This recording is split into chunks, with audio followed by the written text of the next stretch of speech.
ఎలక్షన్లు అయిపోయాయి. దాదాపుగా 6 నెలలు దాటింది.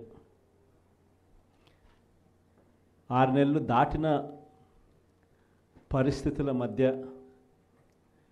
మళ్ళీ పార్టీని మనం సమాయత్తం చేసే దిశగా అడుగులు వేస్తూ ఈరోజు అందరం కూడా ఇక్కడ కలుస్తూ ఉన్నాం. ప్రజలందరూ కూడా ఈరోజు నిలదీసే పరిస్థితిలోకి ప్రజలంతా వస్తూ ఉన్నారు. ఏమైనా 15,000 అని చెప్పి చిన్నపిల్లలు అడుగుతూ ఉన్నారు. ఏమైనా 18,000 అని చెప్పి వాళ్ళ అమ్మలు అడుగుతూ ఉన్నారు. ఏమైనా 48,000 అని చెప్పి ఆ అమ్మమ్మలు అడుగుతూ ఉన్నారు. ఏమైంది 36,000 అని చెప్పి చిన్నపిల్లలు ఉద్యోగం కోసం ఎదుగుతూ ఉన్న పిల్లలు అడుగుతూ ఉన్నారు. ఏమైంది 20,000 అని చెప్పి రైతన్నలు అడుగుతూ ఉన్నారు. వీళ్ళకి ఎవ్వరికీ కూడా చంద్రబాబు నాయుడు అనే వ్యక్తి వాళ్ళ పార్టీకి సంబంధించిన క్యాడర్ సమాధానం చెప్పలేని పరిస్థితిలో వాళ్ళ పార్టీ వాళ్ళ పెద్దలు అందరూ కూడా ఏం చేస్తూ ఉన్నారు? Diversion politics. ప్రతిరోజు ప్రతి నెల ఒక టాపిక్ తీసుకొస్తారు. ఏదో ఒక టాపిక్ తీసుకొచ్చి గోబల్స్ ప్రచారంలో భాగంగా ప్రతి ఒక్కడు దాన్ని అందుకుంటారు. ఓసారి తిరుపతి లడ్డు అంటారు, ఇంకొకసారి జూన్లో ఋషికొండ భవనాలు అన్నారు, జూలైలో శ్వేతపత్రాలు మదనపల్లి ఫైల్స్ అన్నారు, ఆగస్టులో ముంబై నటి నా పేరేం పేరు కాదాంబరి అన్నాడు, సెప్టెంబర్లో ప్రకాశం బ్యారేజీని బోట్లతో ఢీకొట్టి గేట్లను పడగొట్టాలని చెప్పి మనం ప్లాన్ చేసినామని అంటాడు. అక్టోబర్లో సరే ఇంకా ఎట్టాగ మీరు అంతా చూశారు, నా కుటుంబాన్ని తీసుకొచ్చినాడు. నవంబర్కి వచ్చేసరికి బడ్జెట్పై దృష్టి మళ్లించడానికి 14 లక్షల కోట్ల అప్పులు అని చెప్పి, డిసెంబర్లోకి వచ్చేసరికి ఇప్పుడు కొత్తగా మీరు అంతా మనం చూస్తూ ఉన్నాం రేషన్ బియ్యం అంటానండి. ఇప్పుడు కొత్తగా కనిపిస్తూ ఉందా రేషన్ బియ్యం అని చెప్పి. ఇప్పుడు నాకు నిజంగా ఆశ్చర్యం అనిపిస్తుంది ఆ రేషన్ బియ్యం కథలీలు చెప్తా ఉన్నప్పుడు. ప్రభుత్వంలో ఎవరున్నారు అని, ప్రభుత్వంలో మనం ఉన్నామా, ప్రభుత్వంలో వాళ్ళు ఉన్నారా అని నాకు అర్థం కాల. 7 నెలలు అయిపోయింది, దాదాపుగా 6.5 నెల అయిపోయింది వాళ్ళ ప్రభుత్వం వచ్చి. 6.5 నెల 7 నెలలు అవుతూ ఉంది వాళ్ళ ప్రభుత్వం వచ్చింది. ఎమ్మెల్యేలు వాళ్ళు, మంత్రులు వాళ్ళు, కలెక్టర్లు వాళ్ళు, జాయింట్ కలెక్టర్లు వాళ్ళు, పోలీసులు వాళ్ళు, ఎంఆర్ఓలు వాళ్ళ అధికారులే, చెక్ పోస్టులు వాళ్ళవి, అన్నీ వాళ్ళవే. ఇవన్నీ దాటుకొని మళ్ళీ పోర్టుకు వచ్చింతే పోర్టులో కస్టమ్స్ అధికారులు, పోర్టులో సిఐఎస్ఎఫ్ పోలీసులు, ఇవన్నీ కూడా వీళ్ళు పొత్తులో ఉన్న కేంద్ర ప్రభుత్వం మనుషులు. మరి ఇవన్నీ దాటుకొని ఏదైనా మెటీరియల్ బోటులోకి పోగలుగుతుందా? ఆశ్చర్యం ఏమిటంటే ఈయన పోయిన బోటు పక్క బోటే ఫైనాన్స్ మినిస్టర్, ప్రస్తుత ఫైనాన్స్ మినిస్టర్ పయ్యావుల కేశవ్ వాళ్ళ సొంత వియ్యంకుడిది, శ్రీనివాసరావు గారిని సొంత వియ్యంకుడిది, పట్టాభి రైస్ ఎక్స్పోర్ట్స్. ఆయన ఎక్స్పోర్ట్ చేస్తాడు పక్కన, అదే పోర్ట్లోనే పక్కన. అడిగిపోడు దీంట్లోకి వచ్చి మాట్లాడతాడు. నాకు ఆశ్చర్యం అనిపించింది, అసలు ఏందిరా నాయన ఇది, ఎవరు ప్రభుత్వంలో ఉన్నాము, ఎవడు చేస్తూ ఉన్నాడు అని చెప్పి. వైఎస్ఆర్సీపీలో మన కార్యకర్తలు మనోళ్ళందరూ వ్యవస్థీకృత నేరాలంట. అసలు వ్యవస్థీకృత నేరాలు చేస్తూ ఉండేది ఎవరు?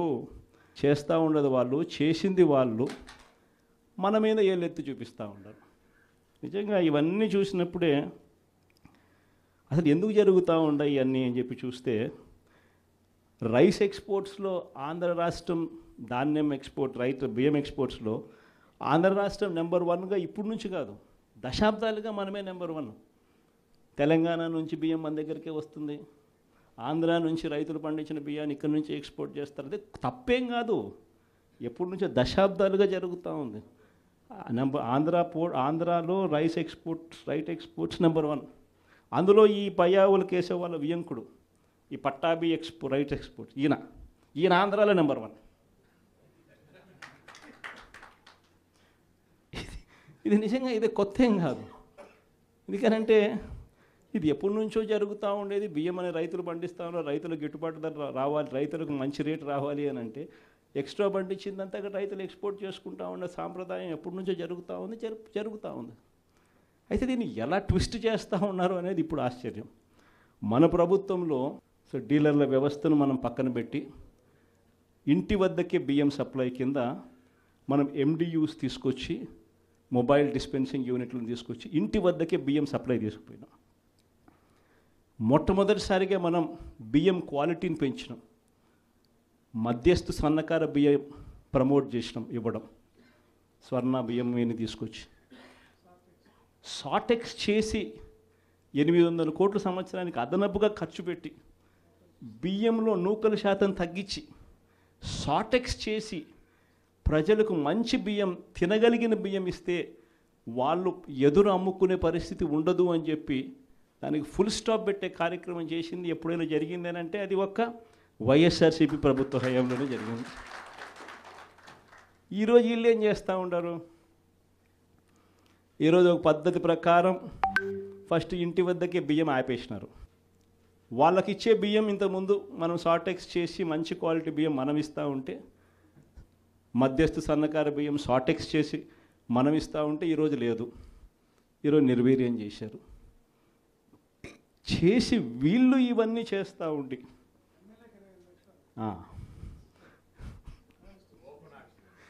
చేసి వీళ్ళు ఇవన్నీ చేస్తూ ఉండి వీళ్ళ వల్ల, వీళ్ళ తప్పిదాల వల్ల ప్రజలకు నాసిరకం బియ్యం సప్లై కావడం వల్ల, ప్రజలకు సరిగ్గా బియ్యం సప్లై చేయకపోవడం వల్ల ఇది రివర్స్. ప్రజల దగ్గర నుంచి ఈ డీలర్లు కొనుక్కోవడం, ఈ డీలర్ల దగ్గర నుంచి ఎమ్మెల్యేలు తీసుకోవడం, ఎమ్మెల్యేల దగ్గర నుంచి ఎక్స్పోర్ట్స్. ఇది జరుగుతూ ఉండదు. ఇప్పుడు తప్పు వీళ్ళు చేస్తూ ఉండి ఇంకొకరి మీద ఏళ్ళెత్తి చూపిస్తారు. మన హయాంలో దళారీ వ్యవస్థను పూర్తిగా తీసేసి ప్రతి రైతుకు కనీస మద్దతు ధర ఖచ్చితంగా వచ్చేట్టుగా ఆర్బీకేలే వాళ్లకు పేమెంట్ స్లిప్స్ ఇచ్చేట్టుగా మన ప్రభుత్వంలో జరిగితే, రైతుకు ఏ మిల్లుకు తాను పోవాలి అనేది పూర్తిగా పక్కన పెట్టేసి పలాని మిల్లుకే మీరు పోవాలి అనేది తీసేసి రైతుకు మిల్లర్కు సంబంధం లేకుండా చేసిన పాలన మంది.